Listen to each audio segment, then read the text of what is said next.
Bermeoko udalak Alde Zaharreko pintadak ezabatzeko kanpaina hasiko du datozen egunotan. Ekimen honen helburua, hirigunea ahalik eta garbien mantentzea eta bere itxura hobetzea.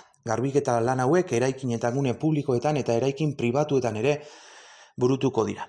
Zenbat kasutan produktu egokiak erabiliz pintada hauek garbitu ahal izango dira. Beste kasu batzuetan pareta bera berriz ere margostu beharko da. Langileak jatorrizko kolorea mantentzen saiatuko dira, originala ahalik eta gehien errespetatuz.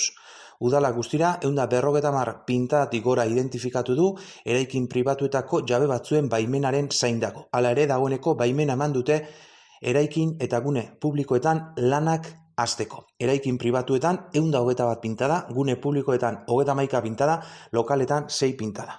Aritza Baroa Bermeoko alkateak esan du, Bermeoko udal gobernuaren helburu estrategikoetako bat herria ahalik eta garbien mantentzea dela, bere itxura hobetzea, kanpaina hau helburu honen barruan sartzen dela. Duela zenbait hilabete hasi ziren udaletik eraikin pribatuetako jabeekin hitz egiten eta euren eraikinak pintaetatik garbitzeko baimenak eskatzen. Espero dute udaletik datozen asteotan pintada hauek pixkanaka desagertaraztea eta Bermeoko Alde Zaharraren itxura hobetzea.